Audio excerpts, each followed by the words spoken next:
राजेश विश्वकर्मा की तरफ से केस लड़ा था रीना वर्मा जी ने। इस वक्त हमारे साथ मौजूद है, उन्हीं से हम जानने की कोशिश करते हैं कि कितना ये मुश्किल भरा एक सफर था, ये केस कैसा था। रीना जी, आरोप उस पे थे, राजेश पे, उसे गिरफ्तार किया जाता है, जेल भेजा जाता है, वहां से जी लेके अब तक बेगुनाही तक का ये पूरा सफर कैसा रहा था? जी। ये मुझे पहली बार जब केस मिला था प्रधान जिला न्यायाधीश अपने सत्र न्यायाधीश कोर्ट से मनोज श्रीवास्तव सर ने बुलवाया था और बताया था इसका कोई वकील नहीं है। और क्योंकि उस समय ना तो मैं मिली थी पक्षकार से और ना ही कुछ हुआ था, तो पता उस दिन चार्ज फ्रेम होना था। चार्ज फ्रेम होने के बाद पता चला कि उसके ऊपर धारा 302 का एक महिला की हत्या का केस हैगा। उसको केस लड़ने के बाद जब मुझे चार्जशीट मिली तो चार्जशीट का अवलोकन मेरे द्वारा किया गया और पता चला कि वो एक महिला को अस्पताल छोड़ने गया था और छोड़ के आ गया था और बाद में उसके ऊपर पता चला कि उसने उसकी गला दबाकर हत्या की गई है। मैं क्योंकि एलएडीसी डिपार्टमेंट जो है मॉडिफाइड स्कीम हैगी 2022, उसमें हम लोगों की टीम हैगी, उसमें मैं chief legal and defence council हूँ।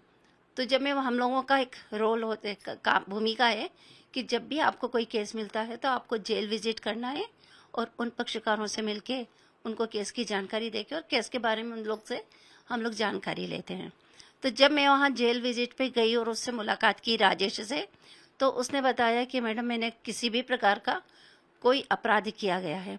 होता क्या है हमारे समाज में या हमारे दिमाग में, जब कोई व्यक्ति आता है और उस पर किसी तरह का आरोप लगता है तो सबसे बड़ी विडंबना ये है कि हम तुरंत उसको मान लेते हैं कि इसके द्वारा ही अपराध किया गया है या दोषी है और एक अभियुक्त का लेबल लग जाता है।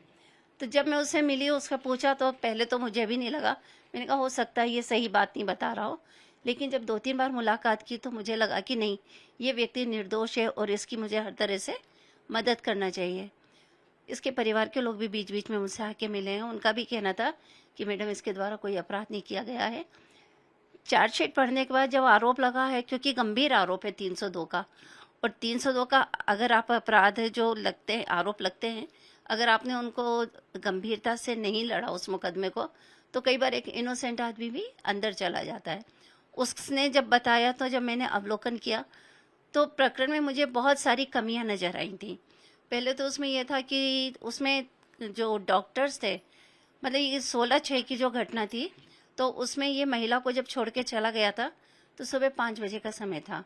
जब वहाँ का जो गार्ड था उसने उसको देखा और उसने जाके बताया अंदर डॉक्टर को कि एक महिला जो है परिसर में हैगी। तो उन्होंने चेक किया और 15 मिनट तक उसका उन्होंने परीक्षण किया है महिला का डॉक्टर द्वारा।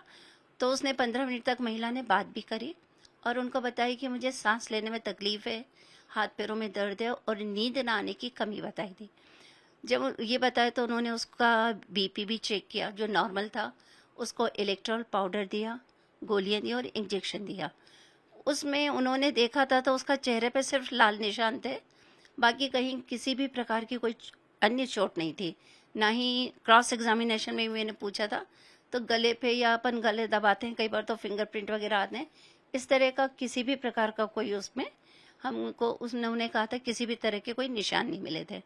फिर उसके बाद कम से कम 3-4 घंटे बाद फिर एक डॉक्टर को बुलाया जाता है, वो भी उसे चेक करती हैं। उनके द्वारा भी ये बताया गया कि महिला के चेहरे पे और आंख के पास चोट थी, इसके अलावा कोई और चोट नहीं थी।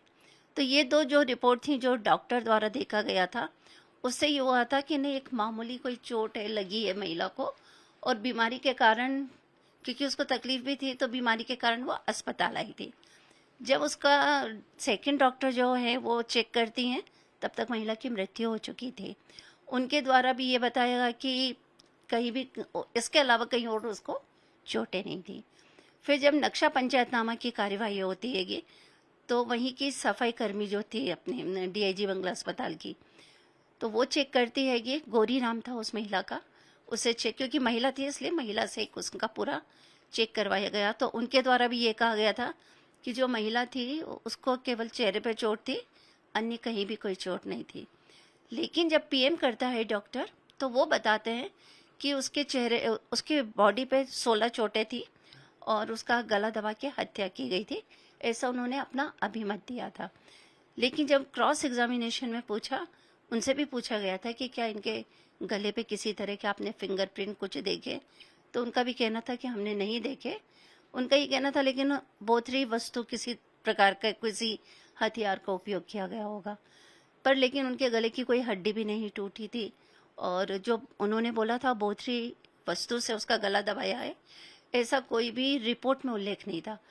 तो पहला तो ये था कि 3 लोगों के द्वारा देखा गया, महिला को कोई चोट नहीं थी, क्योंकि अगर गला दबाया गया होता तो 15 मिनट तक कोई महिला बात नहीं कर सकती थी, अपनी तबीयत मतलब बता नहीं सकती उसे क्या तकलीफ है। तो एक तो इस कारण से उसका जो था केस में हमें लगा कि थोड़ा सा काफ़ी है, क्योंकि बाकी तीनों डॉक्टर ने कहा था कि वो महिला बीमार थी, मेडिकल रिपोर्ट में भी था कि महिला बीमार थी, पर लेकिन जो लास्ट में उसकी पीएम रिपोर्ट में डिफरेंट रिपोर्ट आ गई थी। दूसरा ये था कि जब महिला हॉस्पिटल गई थी तो उसके जो कपड़े वो पहनी हुई थी उसमें आता कि वो काले और आसमानी रंग का सूट पहनी हुई थी, लेकिन जब पीएम के लिए में जो होता है वो डॉक्टर कहते हैं कि वो फुल आस्तीन के हरे कलर के, मतलब कपड़ों में भी काफ़ी डिफरेंसेस था। तो उससे ऐसा अनुमान लगाया गया कि हो सकता है उस दिन डॉक्टर ने कई पीएम रिपोर्ट बनाई हो, कुछ किया हो, उनके कारण कहीं की रिपोर्ट कहीं हो गई हो। तो एक तरह था, तो महिला की हत्या का जो आरोप था उस पर कि गला दबा के, वो प्रोसिक्यूशन उसको प्रूव नहीं कर पाया था। दूसरी एक चीज़ थी कि उस महिला को जो छोड़ के गया था, क्योंकि हर अस्पताल में 2 चीज़ें होती हैं, सीसीटीवी फुटेज रहते हैं, तो पुलिस द्वारा भी इन्वेस्टिगेशन जो किया गया था उसमें कोई सीसीटीवी फुटेज ना तो उनके द्वारा जब्त किए गए थे और ना कोर्ट में पेश किए गए थे। फिर अगर वो व्यक्ति आया था अस्पताल में, अगर उसके साथ किसी तरह की घटना की गई थी, तो वहाँ पे जितने भी लोग थे उन्होंने किसी ने भी आके कोर्ट में आके उसको आइडेंटिफाई नहीं किया था। तो मैम यहाँ पे अगर हम देखें तो ये लूप होल कहाँ आपको नजर आए इसमें, पुलिस इन्वेस्टिगेशन में या फिर डॉक्टरों की रिपोर्ट्स में लूप होल थे जो बाद में जो पक्षकार है आपके उनके पक्ष में गए?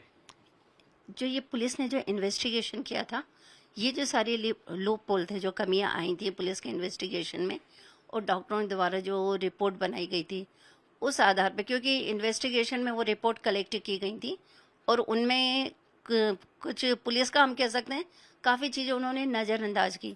जैसे अगर वो व्यक्ति था, हम माने कि राजेश द्वारा अगर ये अपराध किया गया था, तो सीसीटीवी फुटेज में, और वो तो छोड़ के चला गया था, तो इस बीच परिसर में, अस्पताल के परिसर में उस महिला के साथ किसके द्वारा किया गया था वो घटना, तो इस मामले में कहीं कोई भी साक्ष्य पुलिस द्वारा एकत्रित नहीं किया गया था। मैम एक सवाल बस ये रहेगा मेरा कि पक्षकार जो है आपके, वो तो एक महिला की मदद कर रहे थे, मदद के बदले में 13 महीनों की जेल हुई, तो इसे आप कैसे देखती हैं? मतलब मदद करने के बदले में पुलिस कार्रवाई, हत्या का आरोप और फिर जेल, 13 महीने सलाखों के पीछे रहना। सर मैंने 30 साल हो गए मुझे प्रैक्टिस करते और लगभग 15 साल से जो मैं विधिक सहायता के तरफ से जो निर्धन लोग हैं उनकी मदद कर रही हूँ। ये ऐसा पहला मुकदमा है कि एक व्यक्ति जो किसी महिला की मदद कर रहा है, महिला या पुरुष कोई भी व्यक्ति हो, उसकी मदद कर रहा है और उसकी मदद करने की उसको सज़ा 395 डेज उसको जो है जेल की सलाखों में, वो बेकसूर था, सब था।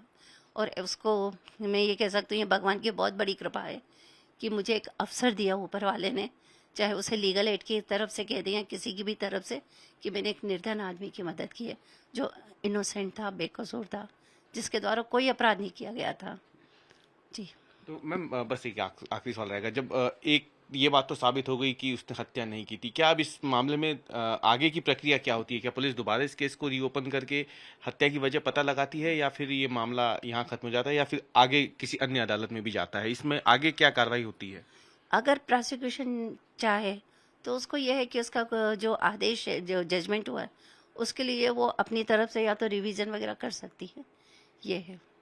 और हमारी कोशिश है, पक्षकार अगर चाहेंगे तो हम उनकी जो उसका उतना नुकसान हुआ, जैसा मैं भी देखती आ रही हूँ, उसके स्टेटमेंट पढ़ रही हूँ, सुन रही हूँ कि एक गरीब परिवार का वो व्यक्ति था, उसका मकान भी नहीं था, किराए से रहता था, मकान खाली करना पड़ा, आज उसके पास काम करने के लिए कुछ भी नहीं है।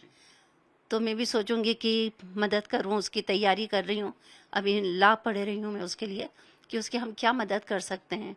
अगर उसका जो इतने दिन की जो क्षतिपूर्ति हुई है उसकी आर्थिक रूप से, तो उसको समाज में क्या होता है जब सजा में हो जाती है तो एक आदमी को काम मिलना मुश्किल हो जाता है और एक उसकी छवि भी धूमिल हुईगी। तो हमारी कोशिश है कि कंपनसेशन के लिए हम प्रयास करेंगे।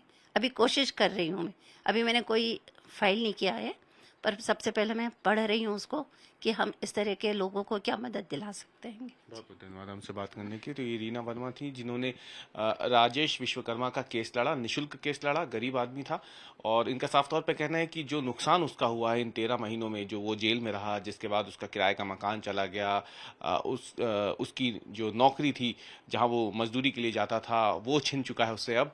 तो ऐसे में अब वो कानूनी जानकारियां जो है वो इकट्ठा कर रही हैं और कोशिश कर रही हैं कि अगर संभव हो तो एक तरीके से क्षतिपूर्ति जो उसके साथ हुई है, जो उसका जीवन है में जो कुछ घटित हुआ है बीते 13 महीनों में, तो उसकी क्षतिपूर्ति के रूप में उसे न्याय कैसे दिलाया जा सकता है, इन संभावनाओं को फिलहाल जो रीना वर्मा है वो टटोलने की कोशिश कर रही हैं। कैमरामैन प्रतीक के साथ अवीश पाल सिंह, भोपाल, आज तक।